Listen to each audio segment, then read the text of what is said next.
Welcome to another episode of The Practiced Life. I am calling this episode Shampoo Twice. Why, you ask? I know, it makes no sense, but hear me out. I was looking for a metaphor to explain why at a certain age you have to give some things a second chance. And I was like, what's it like? What's it like? What's it like? That's how my creative process works. What is it like? What is it like? It's like, and I'm like, I know what it's like. It's like the directions that you get on every shampoo bottle, shampoo twice. And why do you shampoo twice? Because the first time you're just getting all the dirt all mixed up. You're just getting things unsettled. You're just mixing it up. You're just getting things ready for the second shampoo, which is that's the money. The second shampoo is the money.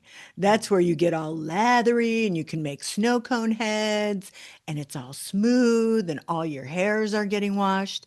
Not the first shampoo. The first shampoo is tricky. It's rough. You may not have any lather, or it's hard to get all the hair soapy because you have to shampoo twice. Why do I liken that to the practiced life and the way we live our lives? Well, here's what I'm discovering with myself. At this age, I'm in my third act, I'm in my last chunk. Hopefully you listened to that episode. I'm in my last chunk.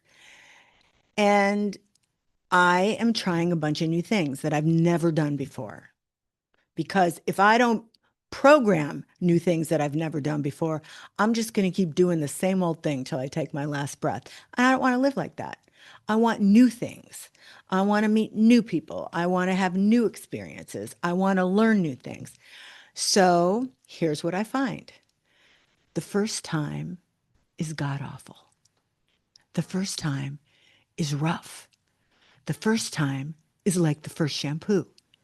You're just getting it all mixed up. It doesn't make any sense. It doesn't feel like it's doing anything or you know what you're doing. It's awkward. It doesn't feel thorough. It doesn't feel good. It's not good. The first time is not good. The second time, you start to see the light. So let me give you some examples. Last fall, I decided I was going to learn to play Mahjong, the game with the tiles. Bunch of tiles, lots of rules. American Mahjong is the style I'm playing here in my little village. And I went to a lesson and I walked out of there and my brain was scrambled. It was like, what is that word salad they were saying? My brain was the teacher said, once you have this 2-hour lesson, you could be in tournament play. And I walked out, I'm like, I don't think I even know what just happened.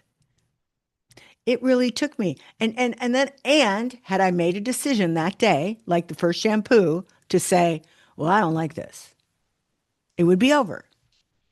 But I said to myself, learning new things in your last chunk of life is going to be a little more difficult than when you were 10. You're set in your ways. Your neural pathways are kind of set. You're going to have to do some things more than once. Sure enough, I've now played probably like 12, 13, 14 times. I love it. It's fantastic. It's so good for your brain.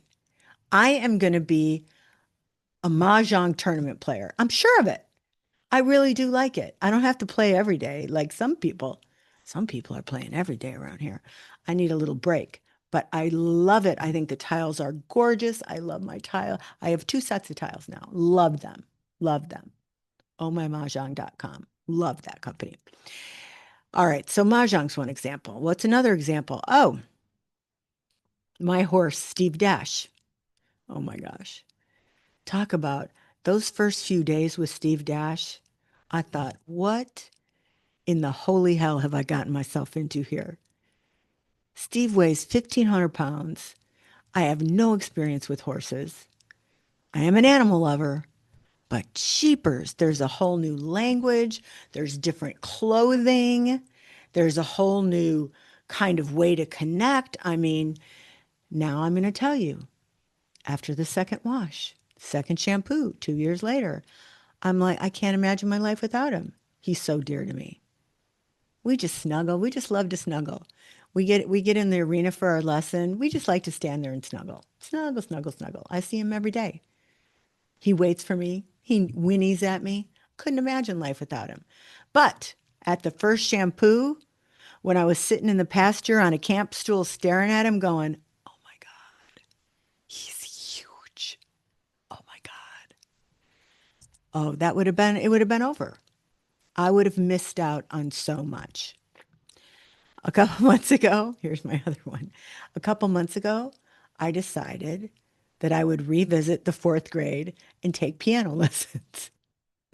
I have myself a beautiful keyboard. Oh, the keyboard's not, you don't need a piano.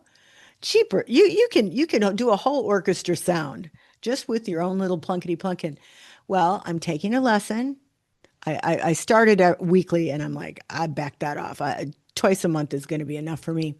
Now I practice. Now, the first time I sat at that keyboard and plunked out some Twinkle Twinkle, I could have been like, yeah, first shampoo, this isn't for me. No, I'm not going to like this. But I said to myself, push yourself to do it another time, go to another lesson. And sure enough, I was like, all right, okay, getting the hang of it. Every good bird does fly. All cows eat grass. Learning the little sentences that tell you where the keys are. And so now I'm in my third month and I'm really enjoying it. And all I can tell you is, had I operated by the principle of how I used to roll, which is if I don't like it, I'm not doing it ever again, I'd do nothing because I'm of a certain age. I've got to break through my crusty, I don't want to do anything new shell. I got to break through I don't want to learn anything. It's too complicated. I don't have time. Why do I want my brain scrambled like that? I have to break through that self-imposed barrier that would keep me trapped like a rat in the same old, same old. And I don't want that for myself. And if you don't want that for yourself, then remember, best practice, shampoo twice. Give yourself another shot. Shampoo twice. Hey, listen, thanks for listening. Thanks for listening to me go on and on about my fabulous new metaphor, but it's helping me. It's helping me remember I got to push through. I got to push through the crust that's developed over my willingness to try new things. And every time I do, I'm not disappointed. Every time I do, I ultimately end up delighted. That's all I need to know. So thanks for listening. If you want to practice with us, we're getting ready for another big practice challenge. Go to sherrysalata.com, learn more about our challenges, learn about the support system, my fantastic membership group where we meditate every day. We meet for coaching every week. It's super fun. Super fun. That's at sherrysalata.com. And until next time.